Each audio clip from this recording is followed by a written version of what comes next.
So here we are again. It's the 26th of November now, and I'm going to try and do something every few days like this until we do a couple of our main ones. And as we said before, it's all repetition is the key. I truly believe that. It's absolutely been a beautiful day. I'm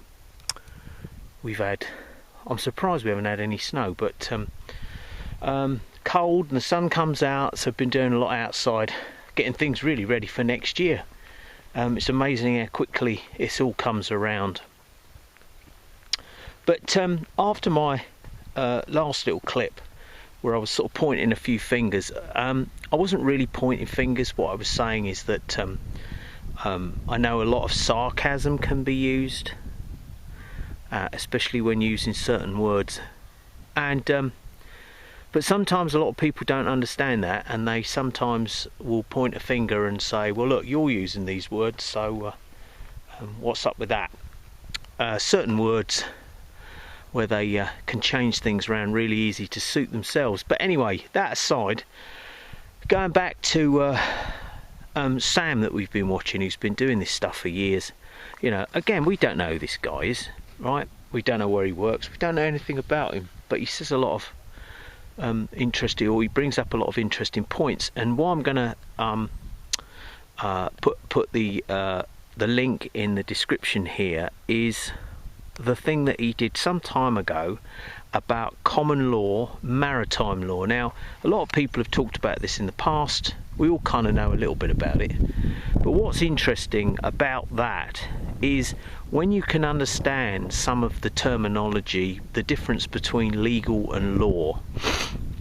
And let's say, for argument's sake, when the police first came into play, that what their job actually was, which of course has been changed over the years, especially more so now than ever. And we all know about the police policy. You know, the word police comes from policy, which means policing their policies and so on. But how a few simple words, learning a few simple words, can actually get you, it seems, out of serious trouble.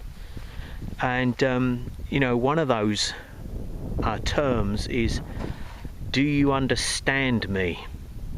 And the simple answer to that is no, I don't. When being approached by a certain person that says, you understand, right, sir? You say, no, I don't understand, because basically what that means is it comes from the term to stand under somebody, which means this person has power over you. And again, it all comes down to that thing of consent. I'm not refusing, but I do not consent to this at this time period, because I don't trust this, and so on. And we've been over all this. Everyone's been over this. Look at that, fantastic, right? So it's interesting, and I'm going to put a link in the description for this, because I think this is something well worth looking into, especially as time ticks on. And again, how this system was set up in a certain period of time to control the minions.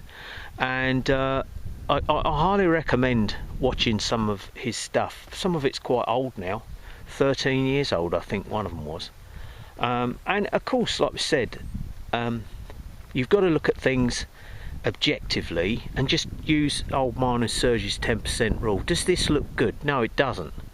Right, and again, as we've said 100 times, I suppose, you can't live in fear, and you can't become paranoid, or you shouldn't become paranoid. What you should do is look at all these things and find them interesting, at best. You know, I mean, we've learnt so many things over the last few years that we've got into, you know, not just on the old grim side of things, but you know, to do with the garden and vegetables and so on, and this solar thing that we've just built, which actually has turned out really good, believe it or not, for those that put stupid comments on our videos that it wouldn't work.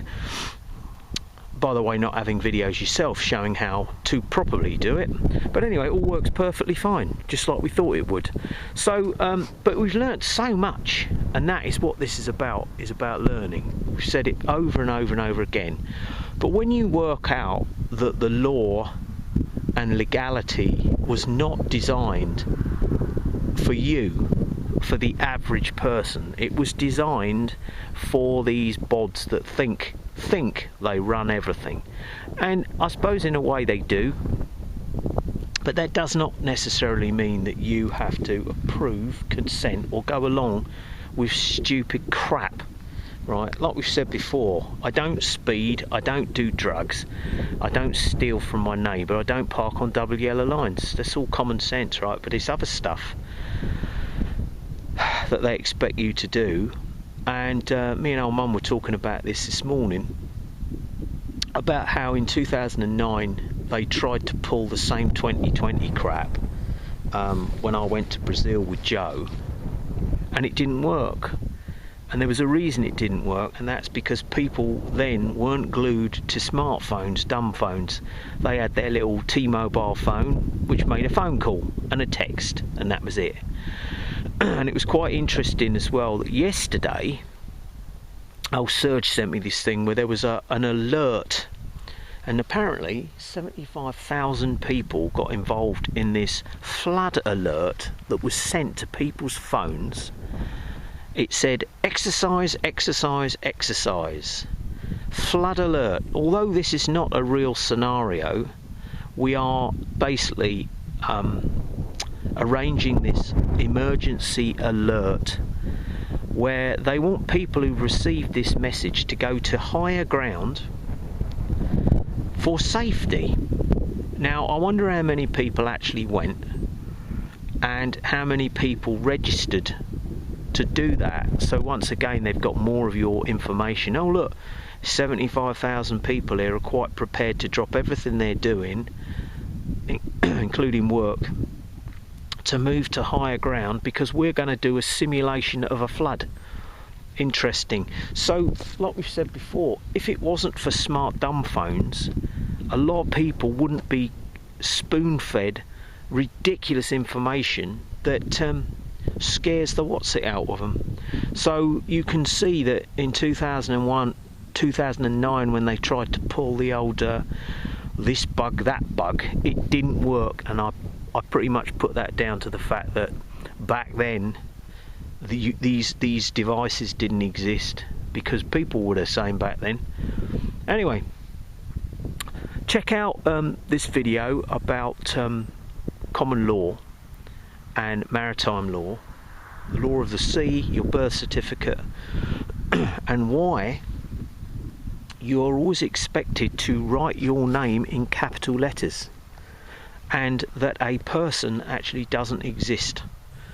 A person, well, you can look into it, watch what Sam talks about, because it is very interesting, and then you can do some other research, and then you'll just see how this system works, the whole thing with license, what that actually means. And you know, you have you have a birth certificate and a death certificate, so they're just checking you in and checking you out, just as if you were basically logging in when you go into a hotel. Anyway, it's interesting stuff, worth looking into. I lost what I was going to say then, so sorry about that. Anyway, again, as always, hope everyone's doing good, and like I said, just keep your eyes and your ears open, and I think it's a good thing, because you're never going to be surprised when they throw something at you. So what was it somebody said? Oh yeah, someone called me a doomster. I thought that was hilarious. I used to play in a doom metal band, but there you go. Good luck to you, mate.